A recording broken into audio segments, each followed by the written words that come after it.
back with chapter 22 of the Song of Achilles.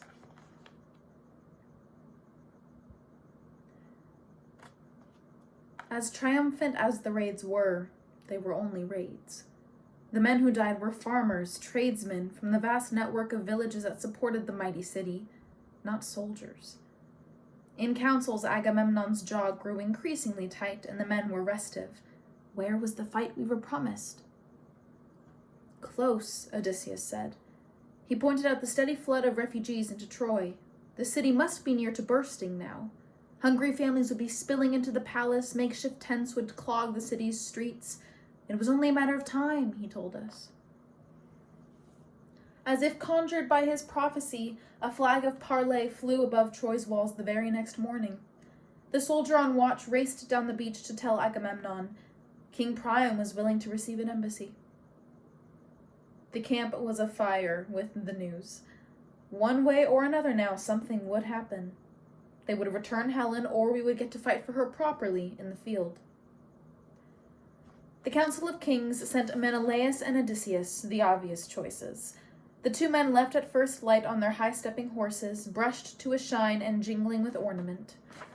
We watched them cross the grass of Troy's wide plain, then vanish into the blur of the dark gray walls. Achilles and I waited in our tents, wondering, would they see Helen?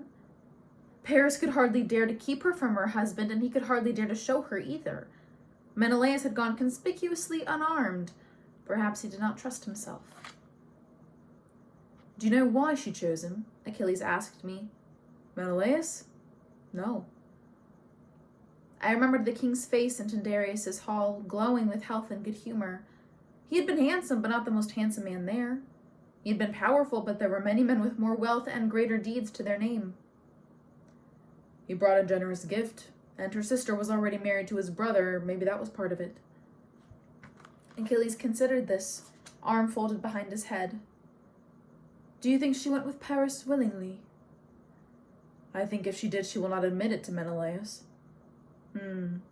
He tapped a finger against his chest, thinking. She must have been willing, though. Menelaus' palace is like a fortress. If she had struggled or cried out, someone would have heard. She knew he must come after her for his honor, if nothing else, and that Agamemnon would seize this opportunity and invoke the oath. I would not have known that. You were not married to Menelaus. So you think she did it on purpose? To cause the war? This shocked me. Maybe. She used to be known as the most beautiful woman in all kingdoms. Now they say she's the most beautiful woman in the world. He put on his best singer's falsetto. 1,000 ships have sailed for her. 1,000 was the number Agamemnon's bards had started using. 1,186 didn't fit well with the line in the verse. Maybe she really fell in love with Paris. Maybe she was bored. After 10 years shut up in Sparta, I'd want to leave too. Maybe Aphrodite made her. Maybe they'll bring her back with them. We considered this. I think Agamemnon would attack anyway. I think so too. They never even mention her anymore, except in speeches to the men. We were silent a moment. So which of the suitors would you have picked? I shoved him, and he laughed. They returned at nightfall, alone. Odysseus reported to the council while Menelaus sat silent. King Priam had welcomed them warmly, feasted them in his hall. Then he had stood before them, flanked by Paris and Hector, with his other 48 sons arrayed behind. We know why you've come, he said, but the lady herself does not wish to return and has put herself under our protection.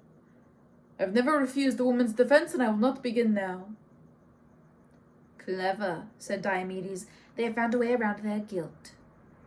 Odysseus continued, I told them that if they were so resolved, there was no more to say. Agamemnon rose, his voice ringing grandly. Indeed, there is not. We have tried diplomacy and have been rebuffed. Our only honorable course is war. Tomorrow you go to win the glory you deserve, every last man of you.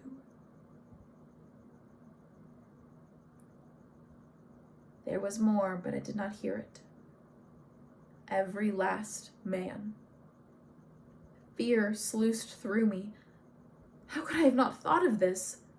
Of course I would be expected to fight. We were at war now, and all had to serve, especially the closest companion to Aristos Achaeon.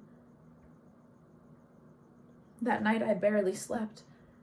The spears that gleamed against the walls of our tent seemed impossibly tall, and my mind scrambled to remember a few lessons, how to heft them, how to duck. The fates had said nothing about me, nothing about how long I would live. I woke Achilles in panic. I will be there, he promised me.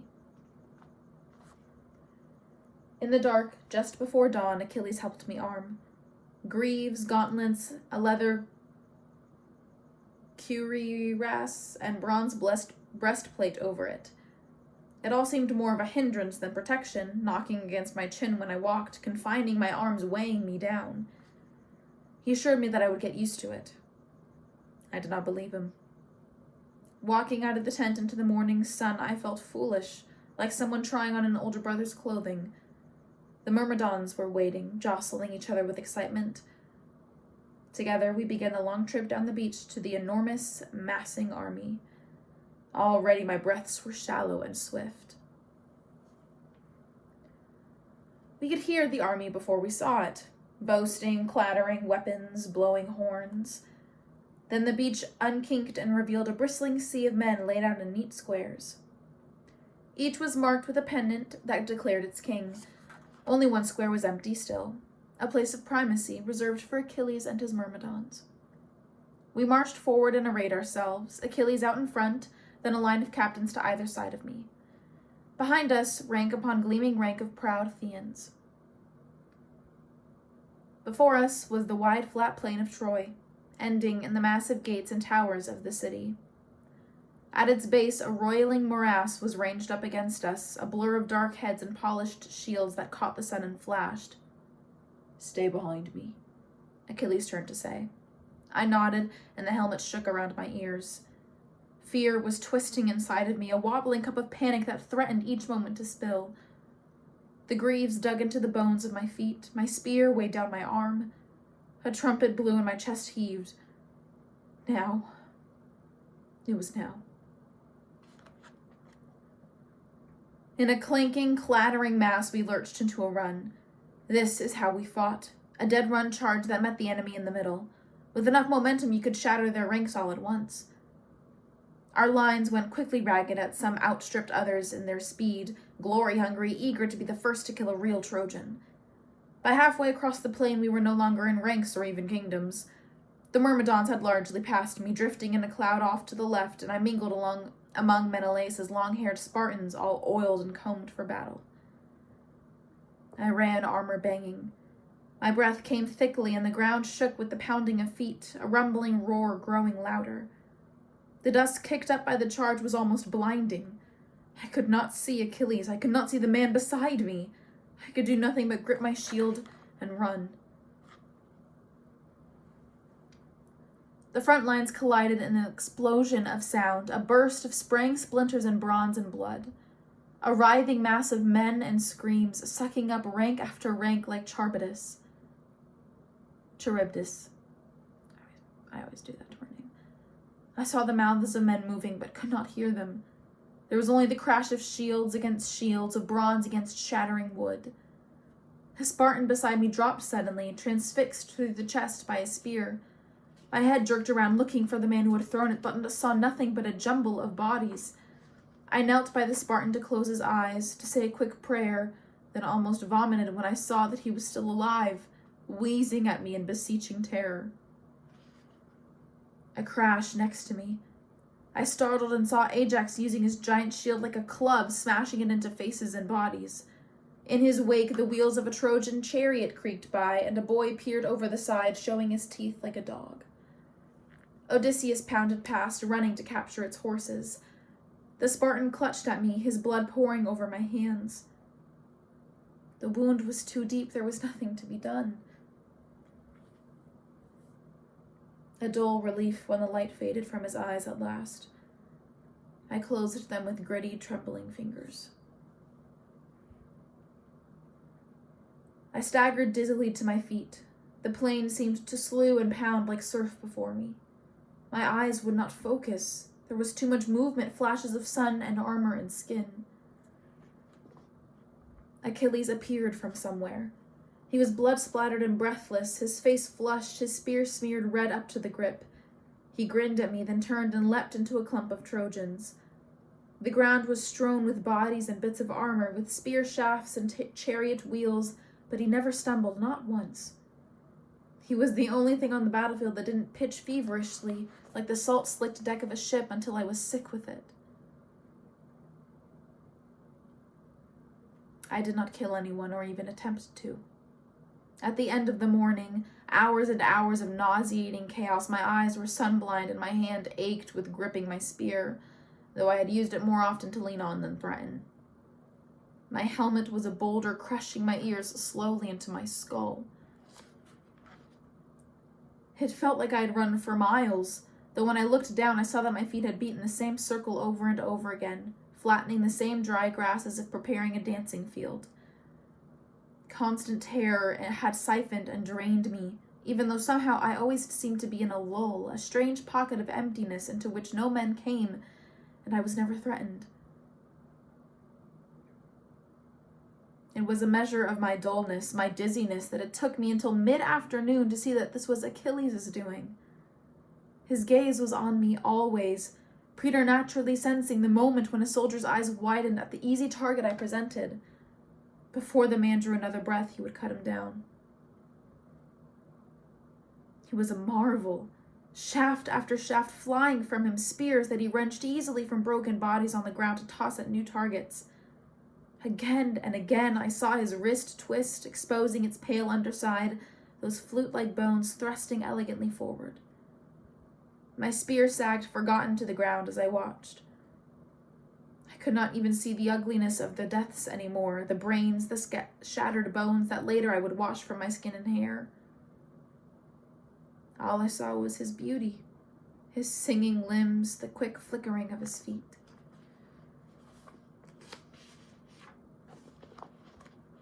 Dusk came at last and released us, limping and exhausted, back to our tents, dragging the wounded and dead.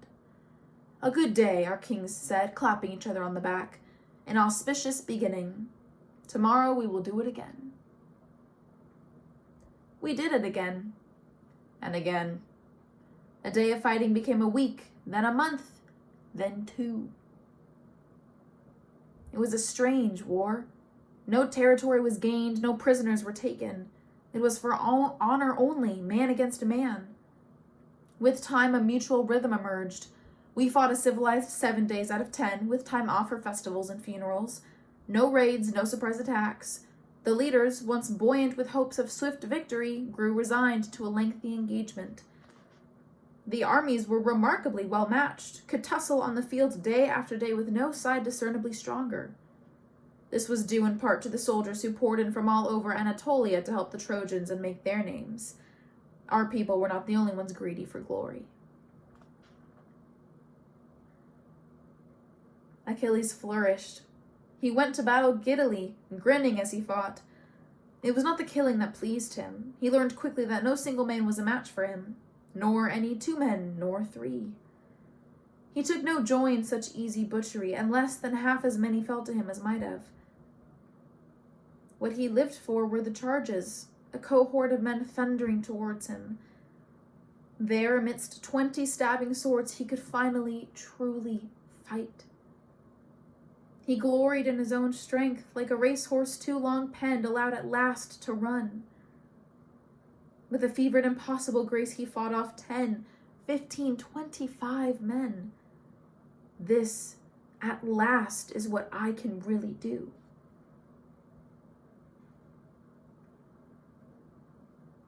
I did not have to go with him as often as I had feared.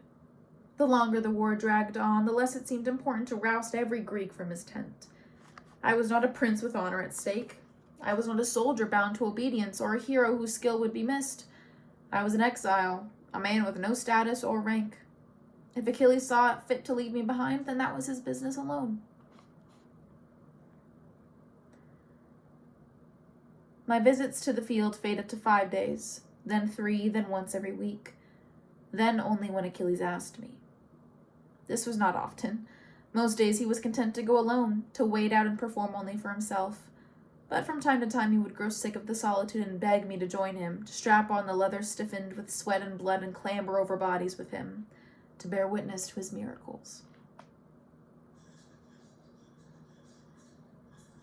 Sometimes, as I watched him, I would catch sight of a square of ground where soldiers did not go. It would be near to Achilles, if I stared at it, it would grow light, then lighter. At last it might reluctantly yield its secret. A woman, white as death, taller than the men who toiled around her. No matter how the blood sprayed, it did not fall on her pale gray dress. Her bare feet did not seem to touch the earth. She did not help her son. She did not need to. Only watched as I did with her huge black eyes. I could not read the look on her face. It might have been pleasure or grief or nothing at all. Except for the time she turned and saw me. Her face twisted in disgust and her lips pulled back from her teeth. She hissed like a snake and vanished. In the field beside him, I steadied, got my sea legs. I was able to discern other soldiers whole, not just body parts, pierced flesh, bronze. I could even drift, sheltered in the harbor of Achilles' protection, along the battle lines, seeking out the other kings. Closest to us was Agamemnon, skilled at the spear, always behind the bulk of his well-ranked Mycenaeans. From such safety he would shout orders and hurl spears. It was true enough that he was skilled at it. He had to be to clear the heads of 20 men. Diomedes, unlike his commander, was fearless. He fought like a feral, savage animal, leaping forward, teeth bared, in quick strikes that did not so much puncture flesh as tear it. After, he would lean wolfishly over the body to strip it, tossing the bits of gold and bronze onto his chariot before moving on. Odysseus carried a light shield and faced his foes crouched like a bear, spear held low in his sun-browned hand. He would watch the other men with glittering eyes, tracking the flicker of his muscles for where and how the spear would come. When it had passed harmlessly by, he would run forward and spit him at close quarters, like a man spearing a fish. His armor was always soaked with blood by the day's end. I began to know the Trojans, too. Paris, loosing careless arrows from a speeding chariot. His face, even strapped and compressed by the helmet, was cruelly beautiful, bones fine as Achilles' fingers. His slim hips lounged against the sides of his chariot in habitual hauteur, and his red cloak fell around him in rich folds. No wonder he was Aphrodite's favorite. He seemed as vain as she. From far off, glimpsed only quickly through the corridors of shifting men, I saw Hector. He was always alone, strangely solitary in the space the other men gave him. He was capable and steady and thoughtful, every movement considered. His hands were large and work-roughened, and sometimes, as our army withdrew, we would see him washing the blood from them, so he could pray without pollution. A man who still loved the gods, even as his brothers and cousins fell because of them, who fought fiercely for his family rather than the fragile ice crust of fame. Then the ranks would close and he would be gone. I never tried to get closer to him, and neither did Achilles, who carefully turned from his glimpsed figure to face another Trojan, to wade off to other shoals.